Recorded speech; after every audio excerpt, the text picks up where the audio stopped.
try to fill those shoes continuously isn't easy. And I thank you for acknowledging those sentiments. I appreciate you so much. Amen. God is good, y'all. Something that when you do things, you do them sometimes not, for them to be noticed. But then when you start to recognize that they are being noticed, it makes you feel that at least your work is not in vain. Your sacrifice is not in vain. Your effort, because you could go through this thing and folk will be with you one day, and I'm just a bus driver. I'm just a bus driver. I'm just trying to drive my route. There's people who get on. I try to take them to their destination. Then they'll get off. Amen. And every time somebody's getting off, somebody's getting back on.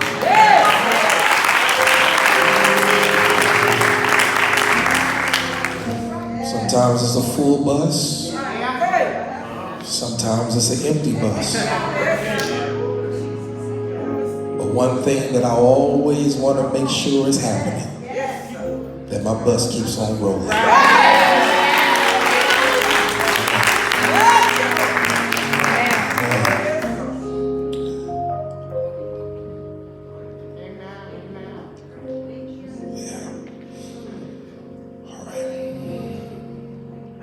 Judges chapter 7, verse 9 through 15. Judges chapter 7, verse 9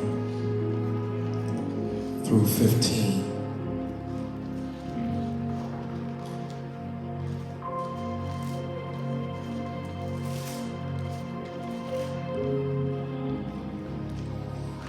I celebrate you today, Unity, for being just an awesome church.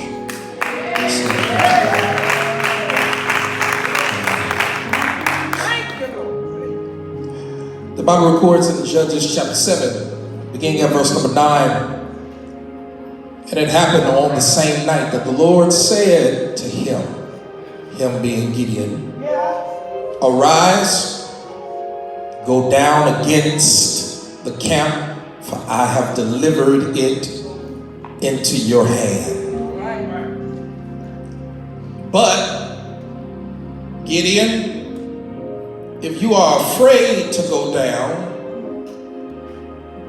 to the camp with Purah, your servant, and you shall hear what they say. And afterward, your hands shall be strengthened to go down against the camp.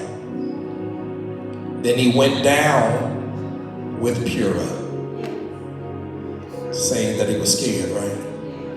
He went down with Purah, his servant, to the outpost of the armed men who were in the camp.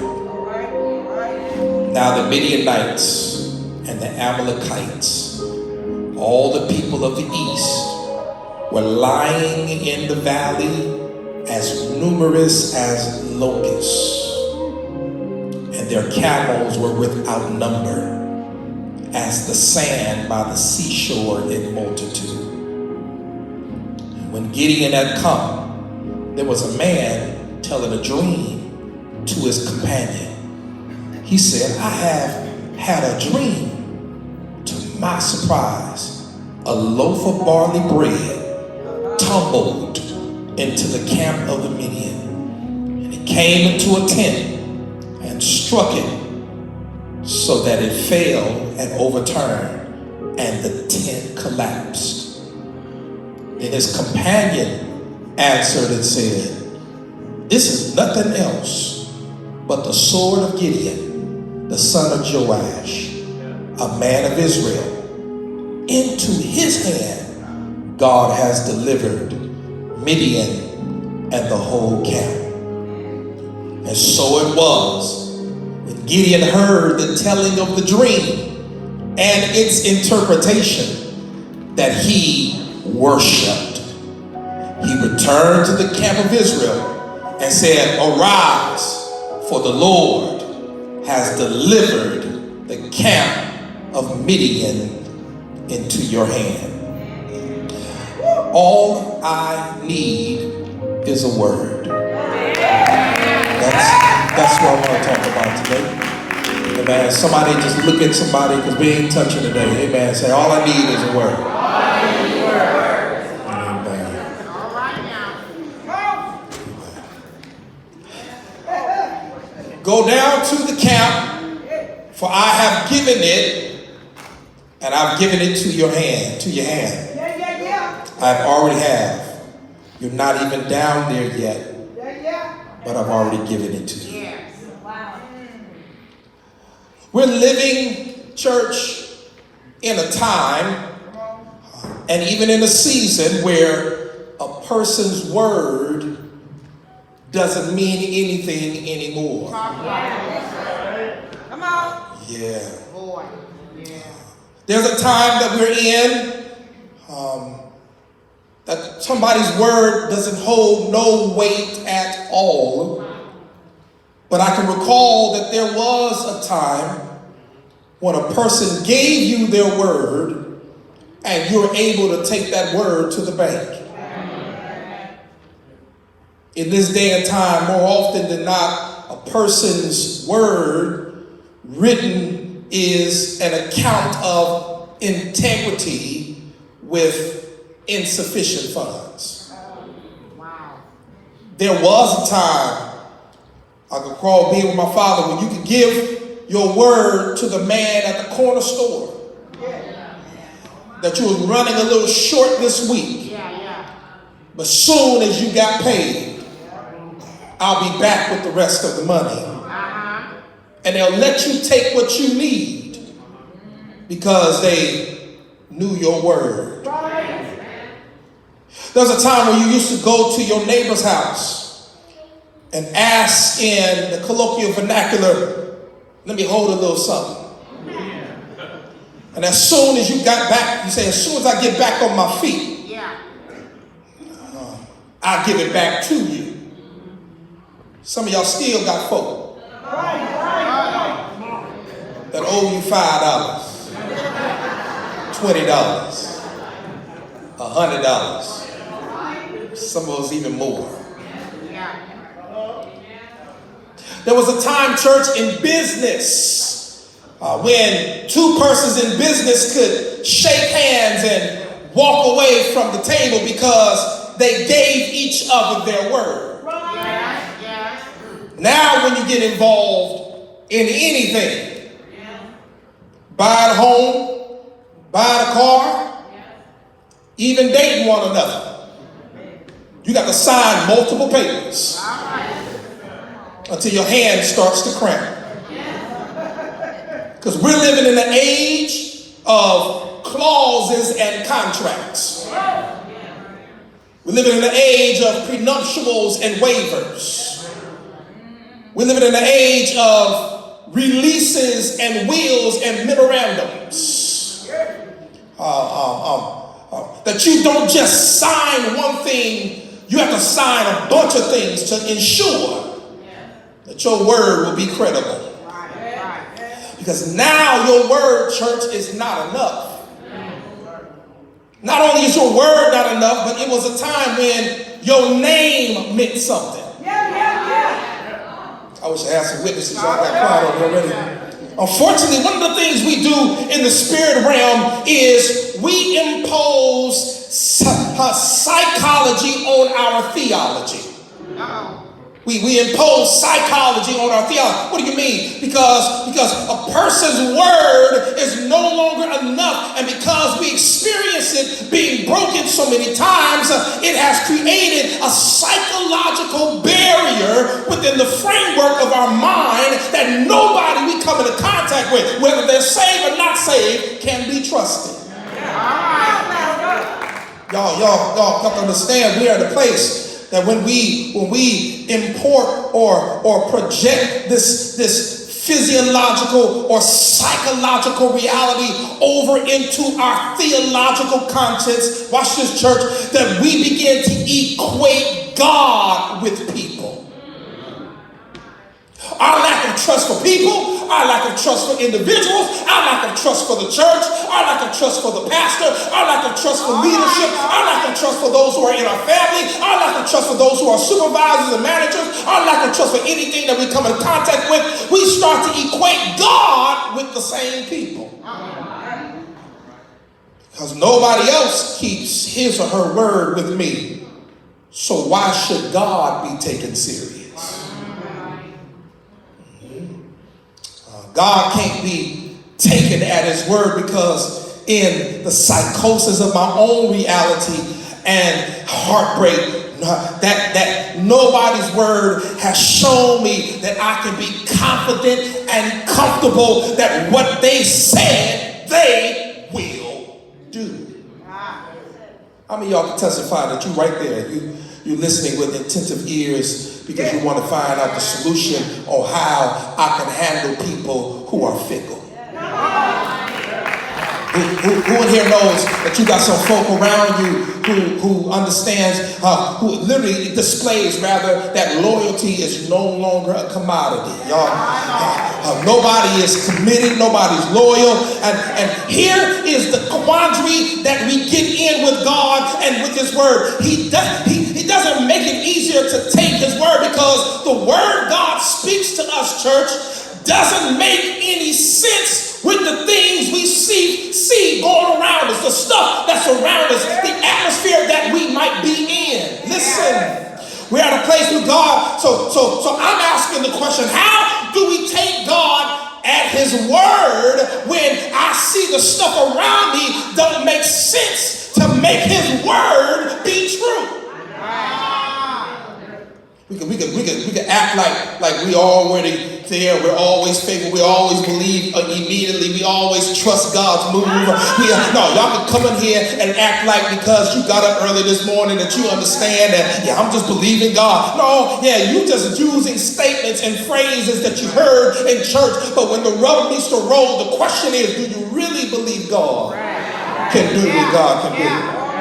See, somebody here right now has gotten a word from God concerning a situation in your life, but the problem is that the things around you don't match up with the promise that God has spoken to you. And sometimes you come even into this place called sanctuary and you struggle to say hi, you struggle to clap your hands, you struggle to praise God because your atmosphere, your surrounding doesn't match what you felt God had given you a promise of. And sometimes those promises, church, you hear them. I know I got a promise, promise, but why am I keep seeing problems instead of seeing a promise?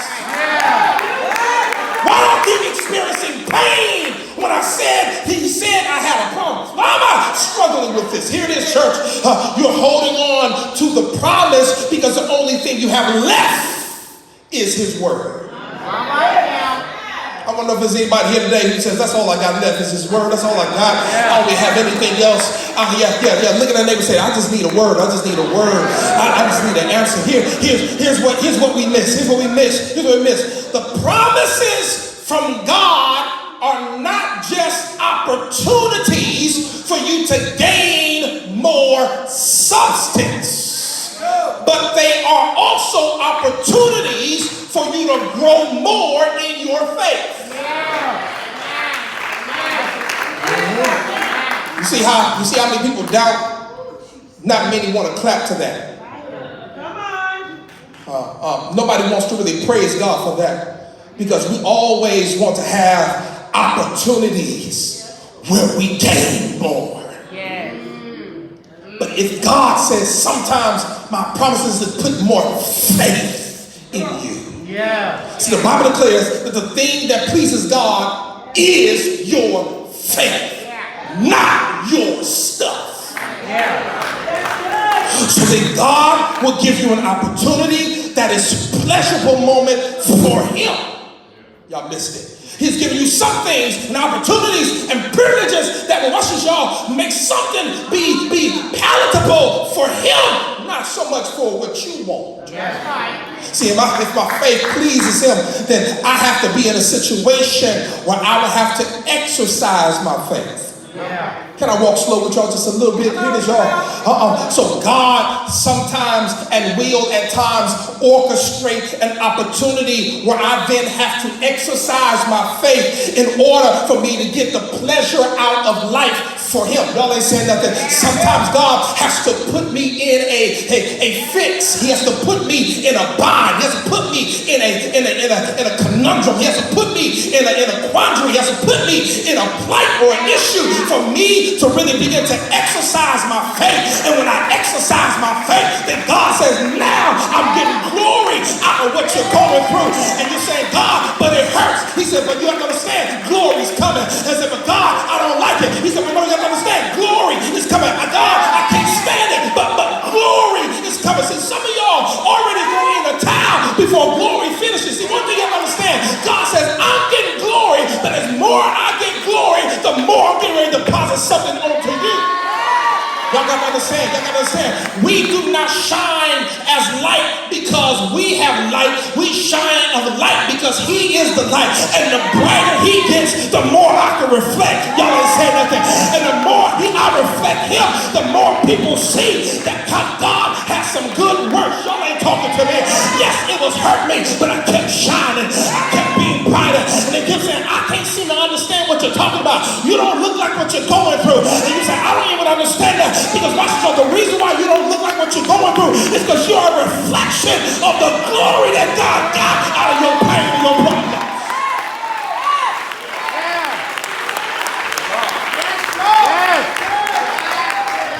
His pleasure, though, is seen through activating my faith. Yeah. So if his pleasure is only seen in my activation, then God has to put you in something. Yes. Yeah. Do I choose to give power to the obstacle, or do I choose to give power to God? Wow, that's good. See, every prophetic promise needs a problematic predicament. Yes. Talk to me. Hallelujah. Oh, God. Y'all got him. Every prophetic promise needs a problematic predicament for the promise to come true. Yes. Yeah. God never makes a promise without there being some tension of a condition that makes the manifestation of the promise problematic.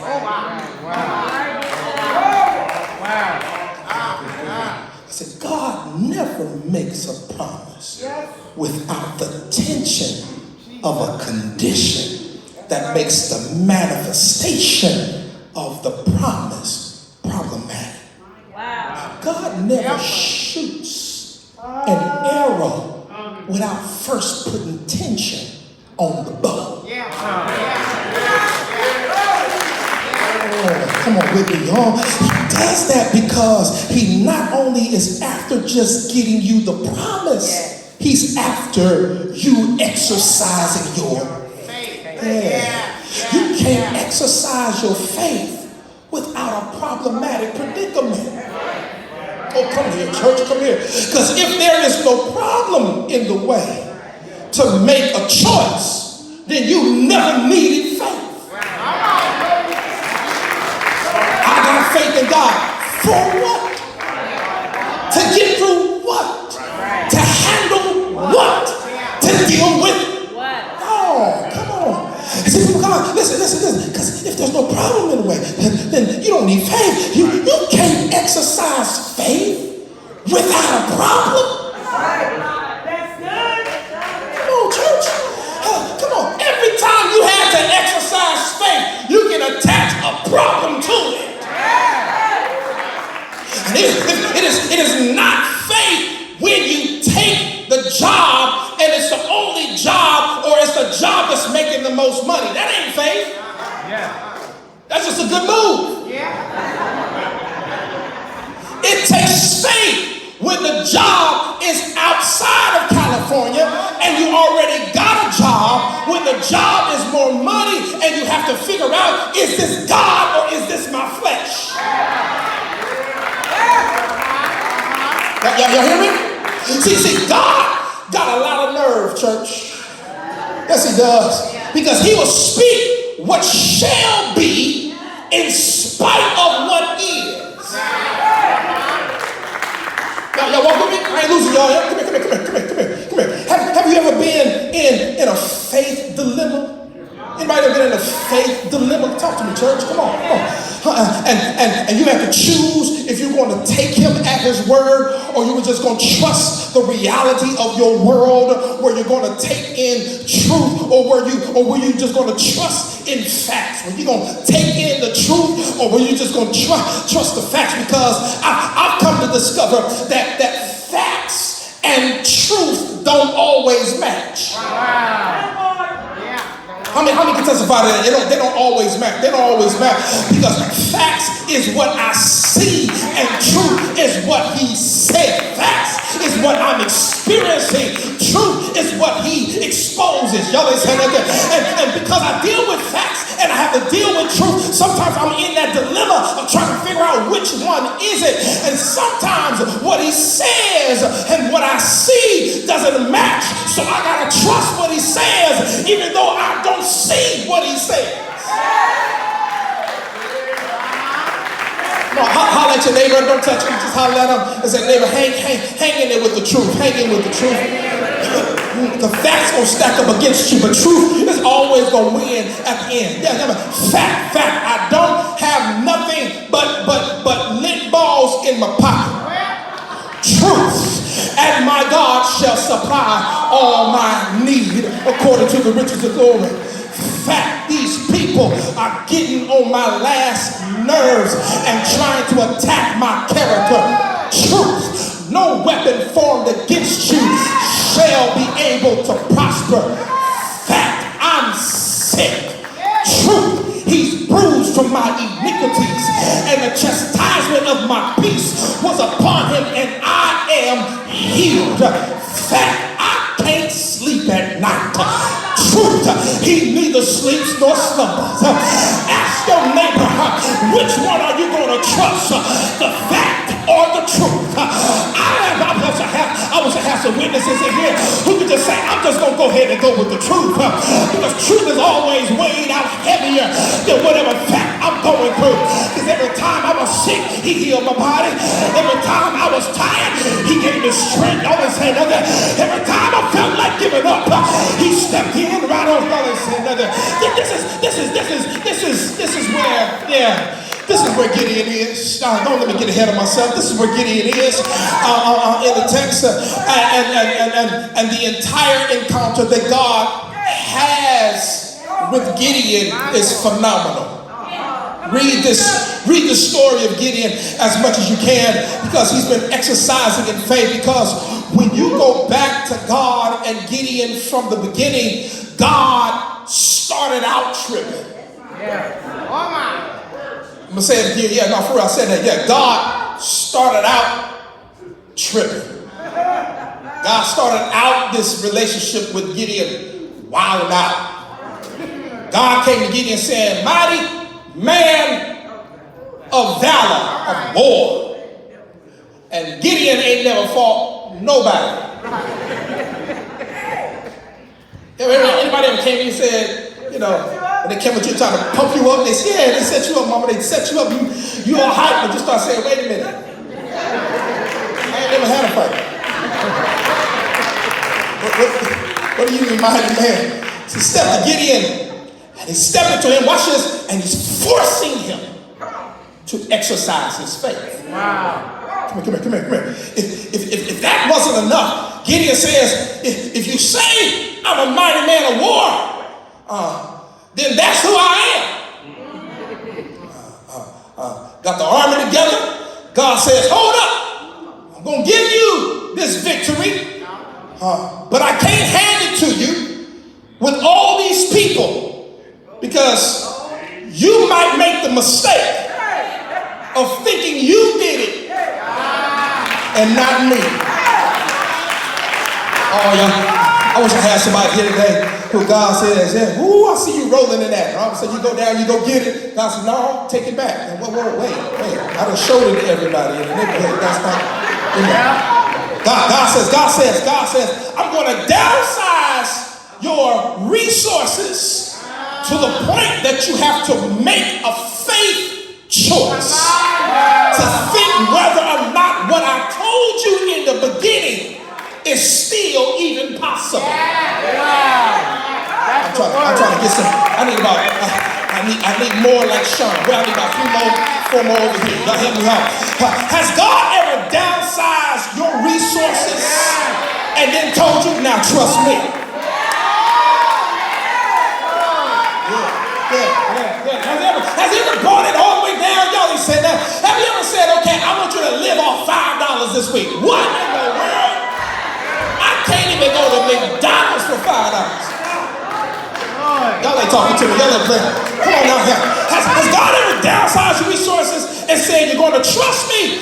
Or are you going to trust what you lost?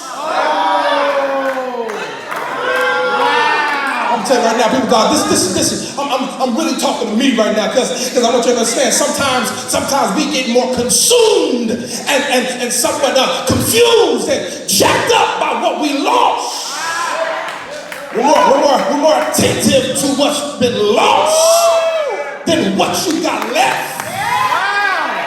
I wish I had some witnesses. That takes us up where we are today. Gideon started off with 20,000 plus men.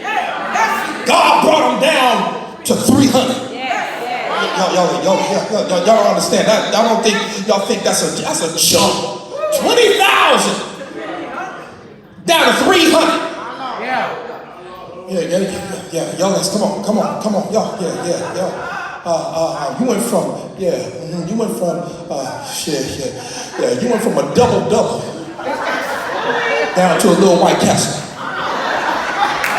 Y'all listen to that. God, how you want me to get full off of this? How you want me to handle this? Verse 9. God does something. God, he begins to speak the promise to Gideon again, and it happened on the same night that the Lord said to him, arise and go down against the camp, for I've delivered it into your hand.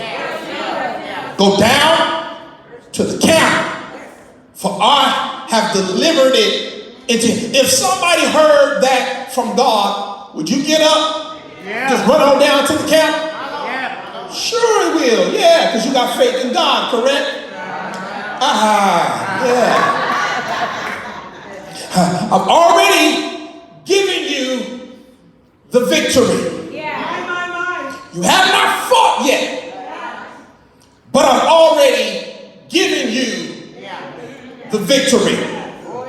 You haven't even had the surgery yet, but I'm already giving you the victory.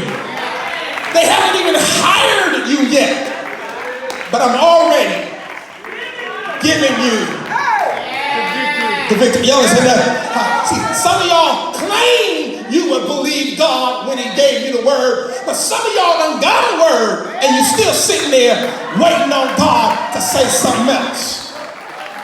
Yeah, see how I got quiet? Nobody want to jump up now. I haven't moved on it yet. Yeah. If God has already given you victory, I need somebody who unashamedly just give God a praise right now. Watch this. Not because you moved, but I need you to praise God because now I'm finally here. I didn't hear it the first time. I wasn't paying attention to it the first time. But God, you just confirmed in my spirit I'm already walking in the victory. Y'all said that. I need somebody to really act like they already got the victory and just give God a shout like it's already in your hand. It's already functioning. God gives Gideon his word. And Gideon has to now show God that he's mature enough to take God at his word.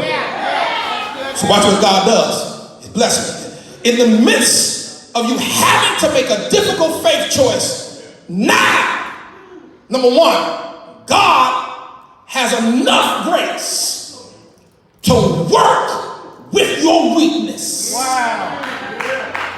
Here it is, church. God said, I have enough grace to know that you're not perfect. I have enough grace to know that you cannot handle it. Matter of fact, I knew you weren't perfect when I called you the first time, so it makes no sense to walk like you are perfect. You know, some folks, that soon as they get a little title, they get a little walk, they get a little attitude, they walk around like there's something with their nose in the air, like they got that holiness stank face, like they really know who God is. God said, I knew you weren't perfect when I called you.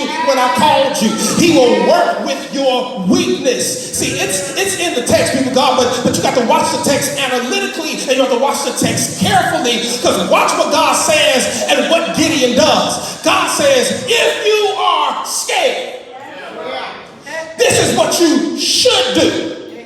So some of y'all not gonna like this, but God does not say, don't be scared.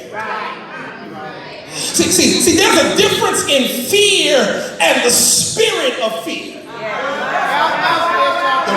There's a difference in fear and the spirit of fear. The spirit of fear is when fear defines my mentality and my activity and then controls my perspective. That's the spirit of fear. But God didn't say, don't be scared. God said, if you are scared, here's what you should do. He says, if you're afraid to go down, go to the camp with Purah, your servant. If you're scared to take Purah, take Purah with you. See, some of us ought to be thankful that God hooked you up with some Purah people. Because when we got scared, anybody thankful that God hooked you up with some Purah people? When you got scared, you didn't know what to do? Talk to me, church. And in the text, it's Purah, but I'm referring to Purah, more pure than me, more wisdom than me, more integrity than me, more holier than me. Y'all understand? And God says, verse 9, he says, go down there. Verse 10, and he says, hold up, just in case you're scared. If you are not scared, go on down there. Watch this, y'all. And if you are scared, take Purah with you. Hear this, people, God. Verse 11, and you shall hear what they say, and afterward your hands shall be strengthened, and go down against the camp. And he went down with Purah, his servant, to the outpost of the arm of the men who were in the camp. Gideon takes Purah with him. You ready? Watch this, church. Which means he's telling God, I'm scared. God says, you're scared, take it with you. He says, listen, I'm scared. Don't want you to miss this. God gave Gideon room to admit his fears. I need y'all to get with me. I only got about a couple minutes left. See, we get so deep and so sanctified that we don't want to be honest about the fears that we have. Come on, talk to y'all. But I'm so glad that God gives me room to be able to express my fear, because I don't care how saved you are, there comes times where fear is a factor. Now, come on, talk to me, y'all. Here's what's frustrated. Here's what's frustrating the devil. You got faith, though, in spite of your fear. See, you shouted with your fear. You praise God with your fear. You understand that? See, he doesn't understand that if you have faith the size of a mustard seed, then that was enough to keep you moving, even though you were scared of some things. Y'all ain't talking to me. Don't be fooled by my fear, because I have more faith than I have fear, and it frustrates the devil every time he sees me moving. Y'all ain't talking to me yet. Here's y'all. What makes your faith so strong is that people, God, what makes you look so strong is that you got fear in the face, but at the same time you got faith in your feet. Y'all missed what I just said. I see you may have fear in your face, but you got faith in your feet. See, fear will have you trying to view your situation through the lenses of odds and obstacles. Preach, boy. But faith will have you viewing your situation through opportunity. Y'all ain't hear that. See, you got sometimes I may not understand it, but I know there is an opportunity that has been presented to me. I don't know who this is for, but you've been given a promise and you have some fears. You've been given a word about ministry, about school, about family, about business, and God says you got some fears. You allowing your fear that you won't start doing what God told you to do. I was scared to start this church. I had fear to start this church. I thought people would not come if I started this church. I thought they would not listen to me at the tender age of 23 if I started this church. But my faith kept saying, I got to start this church. I got to start this church. And here we are 21 years later because I started the church. I wonder what happened to the fear. I wonder what happened to me being afraid. I wonder what happened to me saying I can't do it. God said, look at 21 years back. Here it is now. You're able to speak and declare what God is saying to you as it relates to a season when you started. Listen, church, your faith will step all over your fear and take you to the place where fear won't let you go. But you get deeper. It gets deeper. It gets deeper. Watch this rain. The Holy Spirit messed me up with this. If you're scared to take Purah with you, and he does because he's scared, go back in scripture, the 300. He says, tell everybody who is scared, go home. And everybody who is scared should be home.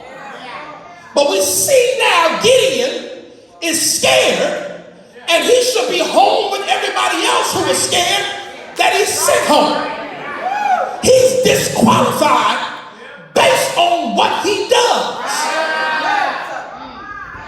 It lets me know that God is so committed to our promises over our lives that even fears don't have the authority to dismiss our calling. Oh, come on with me, y'all. I have enough sense to know I should have been disqualified by now. But I done some things that other people did and they got disqualified. But my praise this morning is I'm still here. I wish I had some witnesses out.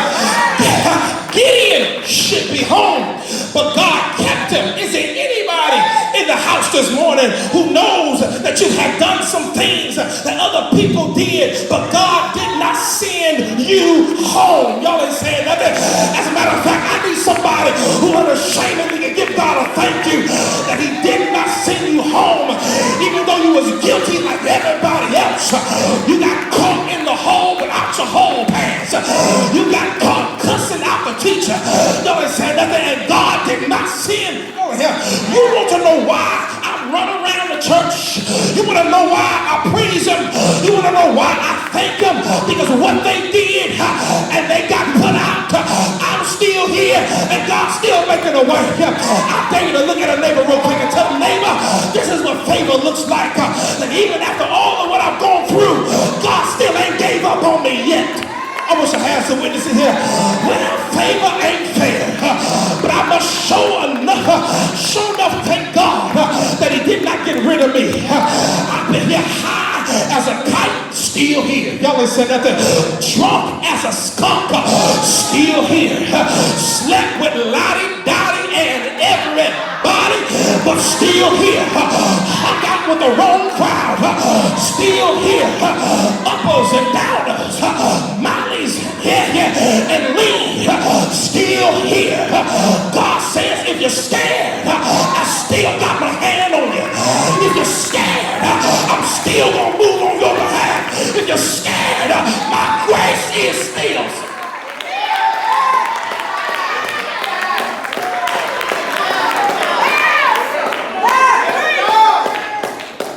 Can I get out of here?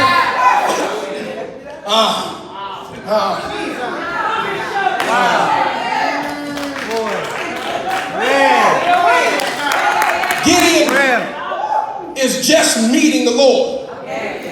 So his faith is not as mature as others. So here's the principle that God says. God has enough grace that he gives evidence in accordance to your faith. Come on now. See, when you first got saved, you called God on the carpet. And you said, if you really want me to do that, then make it rain in the morning. And you will wake up and it'll be raining in the morning. But when you got more faith, you got less evidence.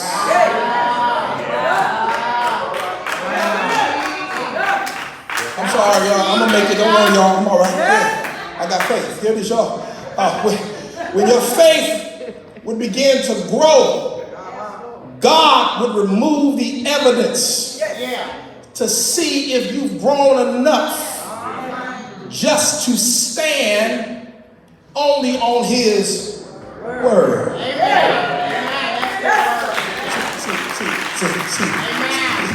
If you still around here waiting for confirmations and affirmations, you're waiting on the bishop to lay hands on you, waiting on the oil. Some of y'all come to church and mad, he ain't lay hands on me. I need this confirmation. I need this affirmation. I need this manifestation. Spell it. Yeah, let's hear that. Let me tell you something. God says when you mature, then his word ought to be enough for you to stand on. I need you to lean and look at that neighbor and say, neighbor, his word is enough. His word is enough. The more mature I become, the less evidence I get. The more mature I become, his word becomes my sign. Y'all ain't saying that. My sign and wonders come by way of his word. I'm just standing on the promises of God. Mama, that's what we talk, that's what we preach, that's what we live on. I'm just going to keep standing on the promises of God. Because when you get mature, people look at you like you crazy because they're trying to figure out how are you believing it and you don't have no evidence? How are you believing that and you ain't got nothing tangible that says it's going to happen?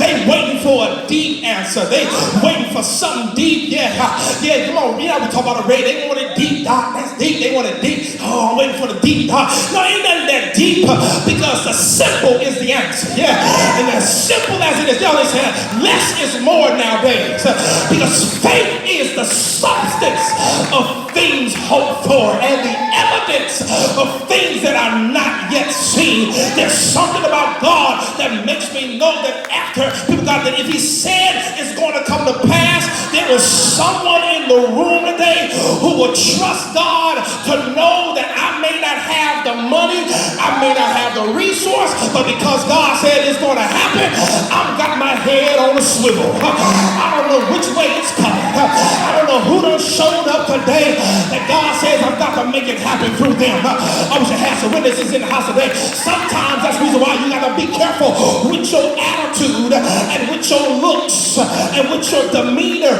because you might be entertaining or even insulting the one who God sent to your rescue. I can't get nobody help me here today, but is there anybody can look back and say, let me get my attitude right, let me smile at this Negro next to me, because I don't know who this person might just be. They may be my help, they might be my strength, they may be my encourager, they might just be my supporter. And I'm here to let you know today, I'm going to give God glory because God knows what I need at the time that he sent what I need. And there's something about God that makes me know that if he said it, it's going to come to pass. Bills piling up, family going crazy, job acting whack. So God said, here's a sign. I'm working with your weakness.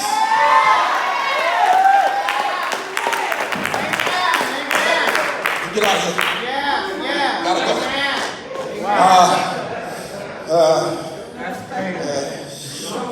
Shoot. Stop praying, Tony. God says, it's an inside joke. They may talk about that. God says when you go to the camp, there'll be a person telling a dream, and the dream they're telling is going to be a repetition of what I've already promised you. Get my car ready. Pull it around. Yeah. Verse 13. And when Gideon had come, there was a man telling a dream to his companion and said, I have had a dream. To my surprise, a loaf of barley, yada, yada, yada. And it rolled over and fell into the tent, and the tent collapsed. So the dream is a repetition by the enemy of what God is going to do by Gideon. Watch this, y'all. The dream is a picture of what Gideon is going to do to the enemy. God had already told Gideon, you're going to already overtake them. You're going to have victory. Gideon goes with Purah because he's scared. He goes in and God says, I sent another message to another person in a dream, and they have a conversation, and I put you in close proximity so you can hear the conversation about the dream that they had about your situation. Y'all ain't talking to me. And here's, I wish I had some time, y'all, really to work this thing out. I wish you would let the enemy, see, sometimes you got to stop letting the enemy beat you testifying on what God is getting ready to do in your life. Y'all missed what I just said. He's telling them that Gideon is going to overtake the Midian. God had already told Gideon, you're going to overtake the Midian, but if you're scared, take Purah with you. He gets into the place where he's supposed to go. This man is telling the dream because he's supposed to take over Russia, y'all. And all of a sudden, Gideon hears it. Here it is, y'all. The enemy says that the sword of Gideon has the anointing to take out the Midianites. Watch this, church. He goes down there with Purah because he's scared, because he didn't quite believe God when he went down there the first time. The enemy speaks what God is going to do through him having this dream, this man having this dream. So the enemy sees in Gideon what Gideon doesn't see in Gideon himself. God, hear me. You know what you know, but why do some people always have to confirm who you are when you ought to know already who you are? Don't say nothing. I don't need nobody telling me you're a great preacher. I know I'm a preacher. I don't need nobody telling me I'm a great pastor. I'm a great pastor. You got to listen. Look at your neighbor. Say, neighbor, I know me. Yeah, I know me. So the next time the enemy tries to block you and tell you what you're not, you got to tell him, give him a shove in the face and say, it gets better than this, boo-boo. Because you got to realize I'm just getting started. He goes down to the enemy camp, wants to kill him. He gets close enough and he hears the details of the conversation. He gets close enough to hear the conversation without even being detected. Come on, y'all. You want to know why you survived some stuff? It's because God allowed you to keep you even in the enemy's camp. And he allowed you to hear the enemy have conversations about you, and you was never detected. Those have some witnesses in the house today. You were right in their face, and they couldn't do nothing to you. No, they talking to me. You was right in their atmosphere, and they could not do anything to you. I wish I had some witnesses in the house. I'm rushing. Y'all, listen, I got to go. I wish I had a witness in here who said God will build a hedge of protection all around you and let you know that everything is going to be all right. I should have been gone a long time ago, but here it is, y'all. God covered me and protected me. God kept me and provided for me. Here's the word of the enemy that he's going to have to get victory over, because he runs back to the camp. To get to fighting, he bows and he begins to worship, because you cannot become a warrior until you become a worshiper. Yeah. Oh God, I wish I had the witness in the house. Read verse 15 on the screen when you get a chance. Here it is, y'all. You cannot fight the enemy until you learn how to worship God. Everybody's not authorized to fight with you.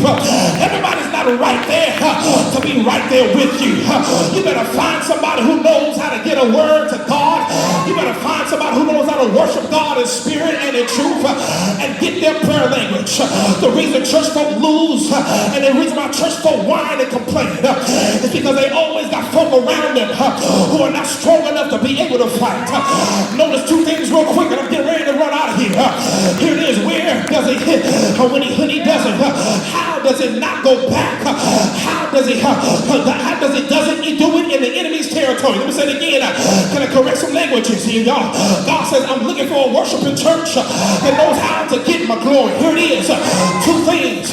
Where he does it and when he does it. Let me say it again.